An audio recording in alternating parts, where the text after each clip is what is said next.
కవిత గారి ఆవేదన ఏంటంటే సస్పెండ్ అయిన తర్వాత తన మీదే కుట్రలు జరుగుతున్నాయి పార్టీలో. ఒక రకంగా బీఆర్ఎస్ పార్టీలో నేను ఉన్నాను, నా పార్టీ కార్యాలయంలో నేను వచ్చి ప్రెస్ మీట్ పెట్టాను, అయినా కేటీఆర్ కూడా ఎంతవరకు పట్టించుకోలేదు. చాలా వ్యాఖ్యలు చేశారు. అంతకుముందు ఈ మాటలు మాట్లాడే ముందైతే దళితులకి 3 ఎకరాలు ఇస్తానన్నారు, అదేమైంది? అలాగే బీసీలకి అయితే న్యాయం చేసిన గంత కేసీఆర్కి ఉంది అంటే ఆయన చేయలేని వాటిని కూడా కొంచెం ఎత్తి చూపించే ప్రయత్నం చేశారు. తర్వాత ఈ వ్యాఖ్యలు చేశారు. కవితలో పూర్తి తిరుగుబాటు వచ్చిందని అనుకోవాలా? లేదు అంటే కవిత పార్టీని వదిలైతే వెళ్ళే ఉద్దేశం ఏమి లేదు, తన మీద జరుగుతున్న దాని మీదే ఒక న్యాయ పోరాటానికి దిగి పార్టీ నుంచి సస్పెండ్ అవ్వాల్సిన పరిస్థితి వచ్చింది అని అనుకోవాలా? తా చెడ్డ కోతి వనమేలా చేర్చిందని ఓ సామెత ఉంది. ఆవిడ పరిస్థితి అది. వాస్తవంగా జైల్లో ఉన్నప్పుడు ఆలోచించి ఉండాలి.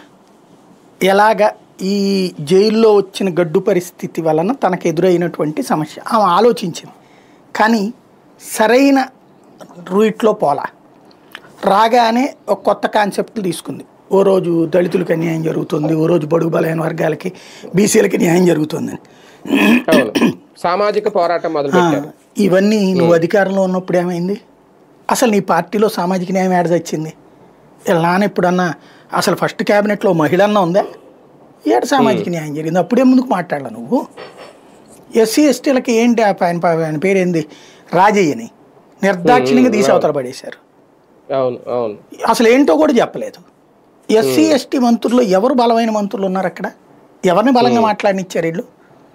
బీసీ మంత్రుల్లో ఆ తలసాని శ్రీనివాస్ యాదవ్ ఒకడు తన ఇనిషియేటివ్ తీసుకుంటాడు.